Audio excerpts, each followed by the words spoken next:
Welcome to Let's Go Dad. This is the second video in a series on challenging behaviors. Whether you have children with challenging behaviors because they're in foster care, they've been adopted, they have some underlying trauma, or you're just dealing with severe behaviors, we're so glad you're here. Maybe you should go back and watch the first video first, but either way, we're glad you're here. Today we're going to talk about therapy. Today we're going to talk about your support network, and today we're going to talk about doing a safety plan. We're also going to talk about how to include social workers and get them on your team, especially with a safety plan. Thanks for watching. 1, 2, 3. Let's go.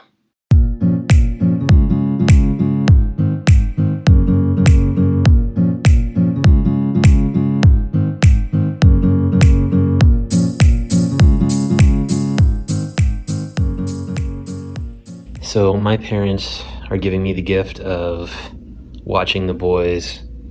Well, I have some time in a hotel, just one night, but man, I just got out of the hot tub, and let me tell you, when I went into the hot tub, I had no idea how stressed I was, and stuff just started melting away. Like about 5 minutes in, all of a sudden, I had no idea, honestly, no idea how stressed I was.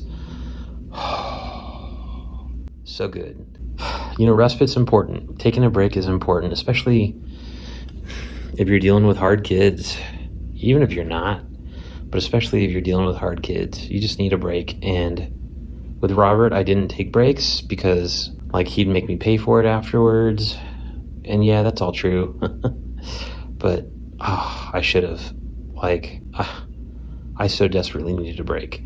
So yeah, just spent two 15-minute increments in the hot tub, took a break in between. No idea what I'm doing for the rest of the evening, but I came up here and I'm on the couch and I can't move right now, which feels good.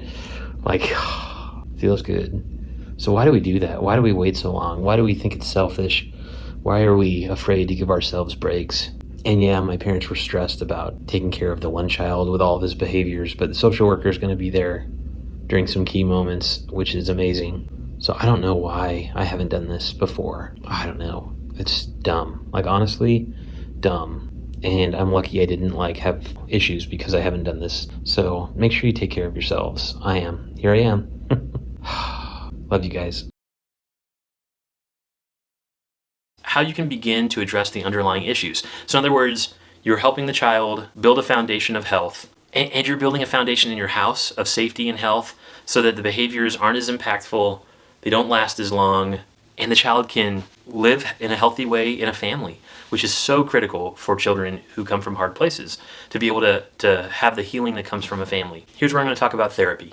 Children should be in therapies if they're coming from hard places. The majority of children really need to talk it out. I know there's some families, Crazy Middles here on YouTube have said that for the first year or so that a child's in their placement, I believe they make their kids attend therapy. I might be a little off on that, but for the first period of time that their children who come in from foster care are in their house, they have them go to therapy almost no matter what, because there's always stuff to deal with, right? There's always stuff that will well up if they don't. So it's mandatory for them. One of my kids was seeing 3 therapists a week, as well as a specialized school counselor kind of person each week. It was just necessary, and I think that's one key to his healing, was that he was able to talk things through and play in the sand with toys that were dealing with his issues. That was huge. That's when he first began talking about stuff out loud. So these things are really important. They should be in those. They just should. They should be in therapy. If they're going through any of these kinds of extreme behaviors, chances are there's something going on inside them that is welling up and exploding, and they need some help. Now, if they just have some minor behaviors, great. Now, why are you watching this video? No, I'm glad you're here, but still, if they don't have the extreme behaviors, if they don't have the rages, if they aren't defiant, if they aren't really driving you insane for one reason or another, pushing your buttons, then they maybe don't need that. But I would say most of the kids who come into foster care, most of the kids from hard places, or most of the kids who have some kind of trauma, even trauma at birth, they've got some stuff. And actually, sometimes the stuff from birth, that's the worst because they don't understand why they feel the way they feel. They had a very stressful early moment of life, and that has affected them, and they can't express why they're built the way they are. And so therapy can be huge for them, being able to do something either physically with their hands or do something that can really help them process who they are, what they've been through, all their stuff. okay? Honest conversations. I call these car conversations because most of the time they happen when I'm facing forward in the car and there's a kid behind me, or maybe even, not directly behind me, but in a place where they feel safe. So I'm not looking right at them. They feel safe enough to talk. Often this happens at about 6 months after being placed with me, maybe to a year, year and a half. But often they aren't right away. It does depend on the type of trauma, how long the trauma was, what they've been told. But these car conversations are so critical to have with kids. And you want to do it on their level. You want to be really open and honest about it. So for example, once a child told me that his mother hated him and didn't care about him and his siblings, and that's why they were in foster care. Oh, sorry, emotions are welling up. So this was a car conversation when he said this to me. And I said, oh, buddy, I don't know about that. I think it's built in for parents to care about their kids. I think it's really hard when parents don't have or aren't able to use the tools out there to help themselves become healthy so that they can care for kids. So there's a difference between caring about and caring for. Do you understand that difference, buddy? And that was a very healthy car conversation. Those are the types of things that you just have to pay attention to. You can't brush them off. Even if it means you're 10 minutes late for school, well, forget that. You pull a kid out for therapy anyway. This is super important. Drive in circles. Do what you need to do to continue that conversation until you feel like it's been addressed. Those conversations are so critical for a child's healing. Support networks. So these are a variety of things. Let's start with physical support groups. So I have called for help from support groups twice in the last week. I've been like, oh, I don't know what to do about this. What can I do? Again, not the expert, remember? And even if I were, I'd still need all the help in the world for dealing with these challenging kids. But I've called twice in the last week begging for help. And I have beautiful support groups that have jumped at it. Both those times ended up in a lunch meeting where I went and met with folks and said, okay, well, what about this? And what do I do about this behavior? And what do I do about this behavior?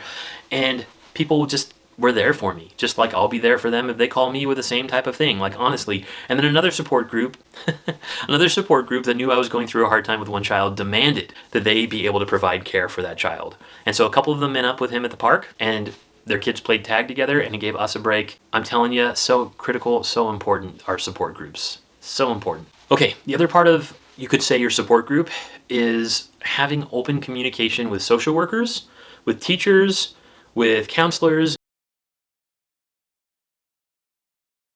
And you know what, if you're a social worker, I know we have a few people who are studying social work who are watching these videos, which love you, so glad you're here. If you're a social worker, hear this. If a foster parent calls you and is like, man, we're going through all these issues and behaviors, don't attack the foster parent. They're including you in their social support network. You should embrace them. Say, oh, thank you so much for sharing. What can I do to help? Please have that response. I feel like there are some social workers out there who attack foster parents when kids have behavioral problems. And even if it is our fault, which sometimes it probably is, even if it's our fault, please don't do that. And here's why. Because then you create this culture within foster parent groups of we're not going to share stuff that happens with social workers because we're going to get attacked, we're going to get written up, they're not going to place kids with us because they're going to think that we're wimps. Whatever it is, they're going to have all these emotions behind that, and they're not going to come to you again. And I know you might be overloaded as a social worker, but you want your foster parents to come to you when there are big issues and to come with truth to you. You want that.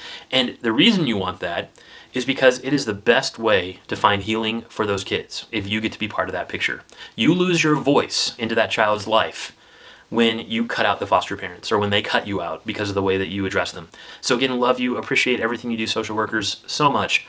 Please hear what I'm saying and hear it with love. Listen to them, be there for them, don't jump on them. Thank you. Include teachers, include social workers, include OTs, PTs, whoever you need to include in what's going on. This is critical because they might have insight. This week, a child's teacher had insight into something going on, kind of caught me out of the blue. I did not expect it, that I hadn't really understood or seen. Beautiful. We were able to address that issue. Beautiful. Love that.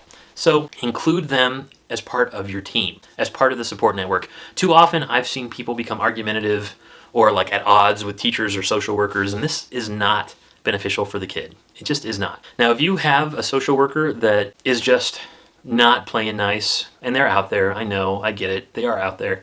If you have a social worker who's doing that, I'm so sorry that's happening. I wouldn't cut them out. I would put things in writing. And I'd be very careful about how I phrase things, but I would still include them in that communication piece. It is so critical. It is so critical. And then when a good social worker comes on and takes their position, which is what I found happens most of the time when you have a bad one, is eventually another social worker comes in and takes their job. Well, when that happens, they have a file folder full of information about what's been going on with that child. I think it's helpful. Next, the super important thing I want you to do, if you have a child who is even remotely aggressive, you need to develop a safety plan.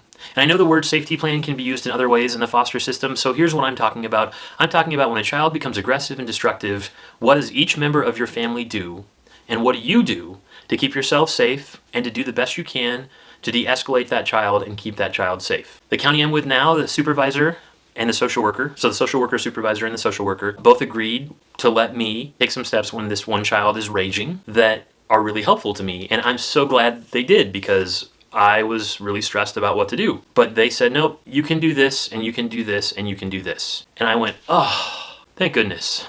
Like, all right. And so they added to that safety plan. So I really think you need to have your safety plan approved by social workers. And that way, you know exactly what you can and cannot do. Can I lift the child up and place them in their room? This is a great question. If the social worker doesn't agree to that, say, okay, so what can we do instead? Because child is being violent towards me. So what do I do? Or child is trying to be violent towards another child. What do I do? I can't pick them up? Okay, fine. Tell me what I do instead. And I've had a social worker go, oh, call the police. Like, at which point you say, can I speak with your supervisor? Or I need to speak with your supervisor. Or you just call their supervisor and say, I feel helpless and I either need this to happen, this to happen, this to happen. I need one of those three options. Or I need to have this child removed from my home because it's just not safe for us. And you're telling me that I'm going to get in trouble for violating a rule if I do anything that keeps our family safe. I've definitely had social workers that basically said that there's nothing we can do. I've also had a county tell me that I was going to lose my license if I kept an aggressive kid, but wouldn't let me do anything to help de-escalate that child or keep us safe when that child was there. That's unacceptable. It is. It really is. That child then either needs a higher level of treatment than what you can offer, one where they can, go up to those next level things, or you need to be allowed to do something differently. They need to give you answers and solutions. And that's part of playing together as a team. Right? So critical that your safety plan is approved by social workers. Thanks for watching.